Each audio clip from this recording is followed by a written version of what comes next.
Assalamualaikum warahmatullahi wabarakatuh. Hai adik-adik, kembali ke pembelajaran Pendidikan Agama Islam dan Budi Pekerti Kelas 7. Bab 7, mawas diri dan introspeksi dalam menjalani kehidupan.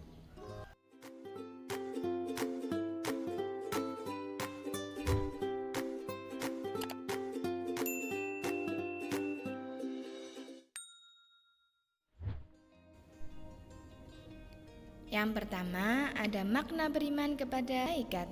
Iman kepada malaikat termasuk rukun iman. Malaikat adalah makhluk Allah Subhanahu wa taala yang diciptakan dari nur ilahi atau cahaya Allah Subhanahu wa taala. Mereka bertugas untuk mengurusi berbagai urusan yang diperintahkan olehnya. Iman kepada malaikat berarti mengakui keberadaan mereka yang selalu taat kepada Allah Subhanahu wa taala. Malaikat diciptakan untuk mengabdi kepadanya. Mereka tidak membangkang dan tidak pula merasa letih. Allah Subhanahu wa taala mengisyaratkannya dalam Quran surat Al-Anbiya ayat 19. Hai adik-adik, berikut Quran surat Al-Anbiya ayat 19. Bismillahirrahmanirrahim. Walahu man fis samawati wal ard wa man indahu la yastakbiruna an ibadatihi wa la yastasirun. Yang memiliki arti, dan miliknya siapa yang di langit dan di bumi, dan malaikat-malaikat yang di sisinya tidak mempunyai rasa angkuh untuk menyembahnya dan tidak pula merasa letih. Quran surat Al-Anbiya ayat 19.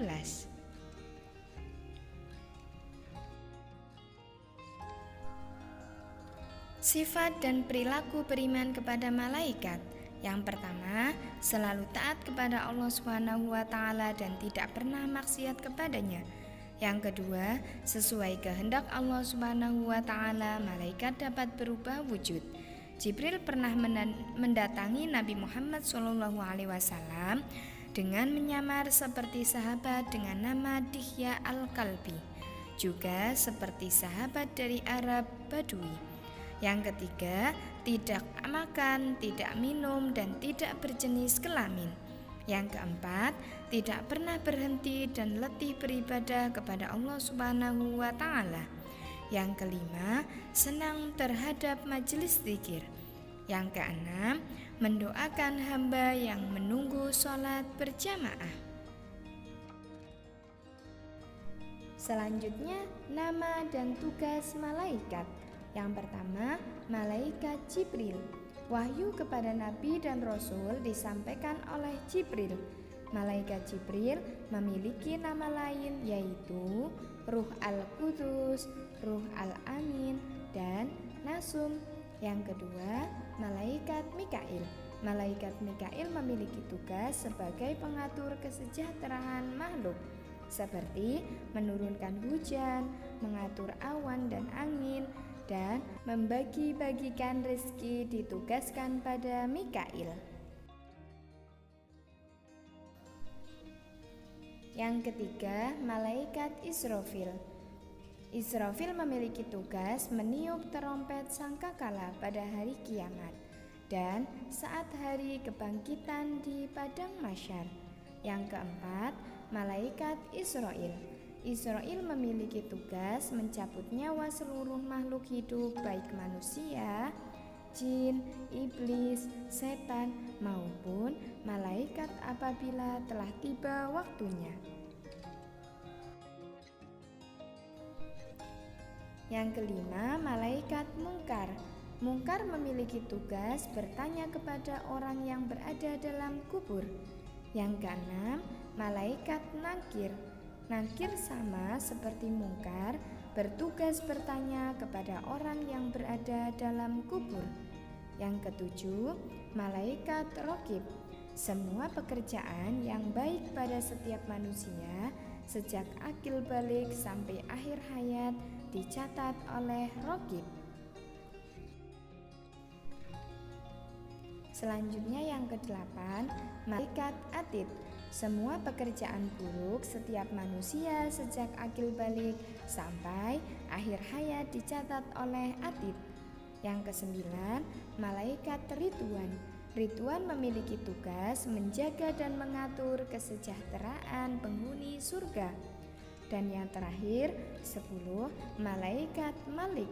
Malik disebut juga Zabaniyah, yang bertugas menjaga dan mengatur siksa azab bagi para penghuni neraka.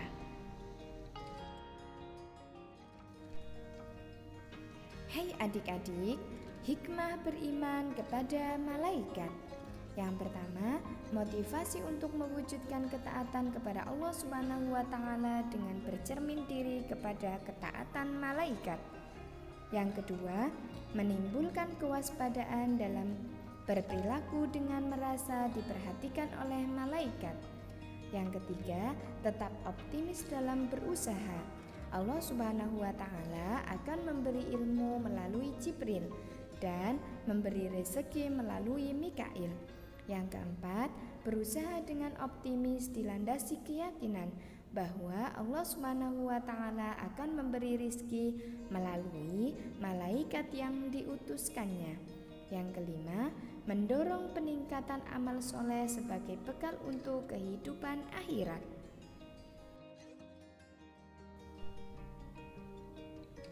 Selanjutnya, perilaku mencerminkan iman kepada malaikat. Hai adik-adik, bisa kalian pahami perilaku mencerminkan iman kepada malaikat? Yang pertama, selalu memohon hidayah kepadanya dan bersyukur dengan cara berbagi ilmu dengan orang lain. Ini merupakan cerminan beriman kepada malaikat Jibril. Yang kedua, berusaha secara maksimal dan bertawakal penuh kepadanya untuk mencari rezeki yang baik dan halal sebagai cerminan beriman kepada malaikat Mikail. Yang ketiga, sebagai orang yang beriman kepada malaikat Israfil, perilaku yang dapat diwujudkan adalah selalu memohon kepada Allah Subhanahu wa Ta'ala agar diselamatkan dalam menghadapi musibah dan hura-hura dunia maupun saat terjadinya hari kiamat.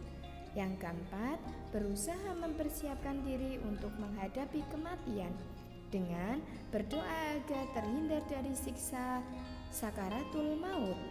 Ini merupakan cerminan beriman kepada malaikat Israel. Yang kelima, berusaha mempersiapkan diri menghadapi kematian dengan berdoa agar terhindar dari siksa sakaratul maut ketika ajal menjemput. Ini merupakan cerminan beriman kepada malaikat Israel. Yang keenam, selalu memohon kepada Allah agar dilapangkan di alam kubur dan diringankan dari siksa kubur menjadi cerminan beriman kepada mungkar dan nangkir. Yang ketujuh, mewujudkan niat dan perbuatan baik sebagai cerminan beriman kepada malaikat Raqib. Yang kedelapan, cerminan beriman kepada malaikat Atid dapat diwujudkan dengan menjauhi niat buruk, perkataan yang kotor, perbuatan yang jelek, dan menjauhi perilaku tercela.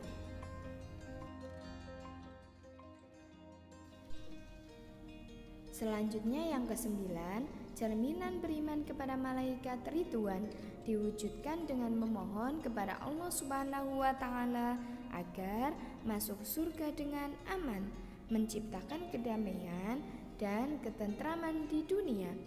Yang kesepuluh, cerminan beriman kepada malaikat Malik adalah memohon kepada Allah Subhanahu wa Ta'ala agar terhindar dari siksa api neraka. Hai adik-adik, sekian pembelajaran pendidikan agama Islam dan budi pekerti kelas 7. Terima kasih. Wassalamualaikum warahmatullahi wabarakatuh.